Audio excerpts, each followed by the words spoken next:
Assalamualaikum warahmatullahi wabarakatuh. Sebelumnya saya ucapkan selamat kepada seluruh ananda yang saat ini sudah duduk di kelas 11.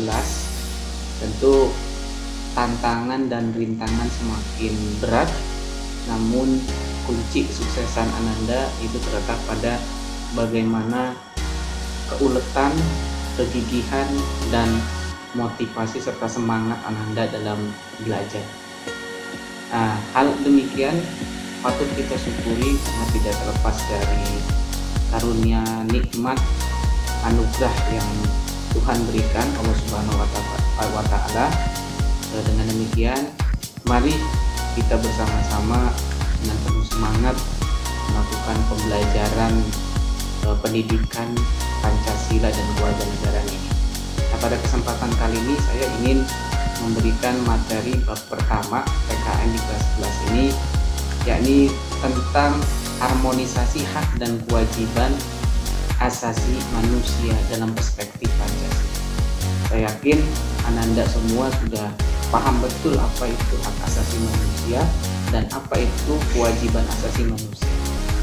Hak asasi manusia menurut PBB segala sesuatu yang melekat pada diri manusia dari sejak lahir, yang wajib kita hormati, junjung tinggi, dan kita hargai. Adapun kewajiban asasi manusia segala sesuatu yang harus dilaksanakan dengan penuh tanggung jawab. Nah, berikutnya untuk lebih jelas, mari bersama-sama kita saksikan slide atau tayangan video yang akan saya berikan. Silakan ananda perhatikan, simak dengan penuh konsentrasi dan fokus. Silakan juga nanti apabila ada tugas-tugas yang harus ananda kerjakan. Mari bersama-sama kita saksikan. Tujuan pembelajaran ini diharapkan ananda setelah mengikuti materi tentang hak asasi manusia itu diharapkan mampu memahami, menyebutkan, kemudian menelaah dan menganalisis pelanggaran-pelanggaran hak asasi manusia yang terjadi di Indonesia khususnya. HAM dalam dasar negara, konstitusi negara, dan peraturan perundang-undangan pada hakikatnya ini terdapat dalam pasal 1 Undang-Undang Nomor 39 Tahun 99. Bahwa HAM secara garis besar itu wajib negara melindungi, kemudian dijunjung tinggi dan dihormati oleh pemerintah, termasuk juga oleh warga negara. Sifat dan unsur HAM, adapun sifat terdiri dari bersifat universal, utuh, hakiki, permanen. Kemudian unsurnya keistimewaan, klaim, kuasa, kekebalan. Adapun fungsi, tujuan, dan prinsip HAM, tujuannya melindungi orang dari kekerasan dan kesewenang-wenangan, mengembangkan rasa saling menghargai antar manusia, mendorong tindakan yang dilandasi kesadaran dan tanggung jawab untuk menjamin bahwa hak-hak orang lain tidak dilanggar. Fungsinya membuat pemegang hak menjadi lebih berdaulat, memperluas ketertiban. Prinsip HAM, adapun prinsip HAM menurut Smith ini ada prinsip kesetaraan, prinsip pelarangan diskriminasi, prinsip kewajiban positif setiap negara. Menurut Manfred, prinsip universal, prinsip ketergantungan, dan prinsip saling keterkaitan. Kemudian teori HAM, ada teori hak alami atau kodrati, teori hak positivisme, teori relativisme budaya. Ini.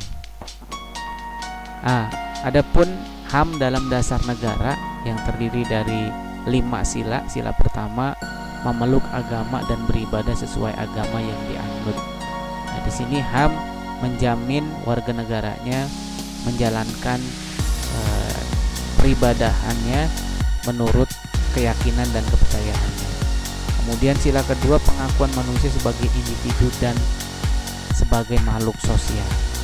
Kemudian sila ketiga, setiap manusia mempunyai martabat dan hak-hak yang sama.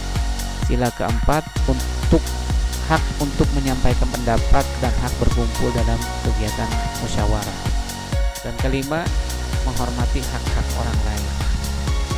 HAM dalam konstitusi negara ini terdapat dalam bab 10A pasal 28A sampai 28C Undang-Undang Negara Republik Indonesia tahun 1945. HAM dalam peraturan perundang-undangan ini terdapat pada nomor 39 tahun 99 tentang hak asasi manusia.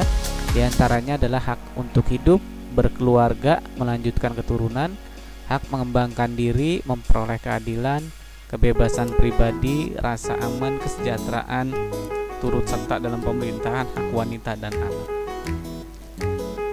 Jaminan HAM dalam pasal Undang-Undang Dasar tahun 1945 di berbagai bidang, diantaranya adalah bidang pribadi, politik, ekonomi, hukum, peradilan, sosial, budaya. Kemudian pelanggaran HAM di Indonesia ada penyebabnya, diantaranya adalah faktor internal, sikap egoisme, tingkat kesadaran, sikap tidak toleran. Kemudian faktor eksternal, ini ketidaktegasan aparat penegak hukum, penyalahgunaan kekuasaan, kesenjangan sosial dan ekonomi. Seseorang dengan kesadaran HAM yang tinggi akan mampu menghormati, menghargai, dan tidak semena-mena terhadap hak asasi orang lain, sehingga pelanggaran HAM akan terhindari. Kasus pelanggaran HAM diantaranya ada pelanggaran ringan dan juga jenis pelanggaran berat. Nah, pelanggaran ringan silakan Anda lihat di sini ada memaksakan kehendak kepada orang lain, ini pelanggaran hak ringan. Meminta orang lain sependapat dengan dirinya, melarang orang lain beribadah, melarang seorang mendapatkan informasi pengajaran, melarang orang lain berpendapat. Nah, adapun pelanggaran HAM berat yakni kejahatan genosida, membunuh anggota kelompok. Kemudian kejahatan terhadap kemanusiaan, pembunuhan, pemusnahan dan perbudakan. Kemudian ini contoh pelanggaran HAM yang terjadi di Indonesia: peristiwa Tanjung Priuk, peristiwa Adepura, Papua, peristiwa Trisakti, Timur, pasca jejak pendapat. Nah, contoh kasus pelanggaran masa lalu.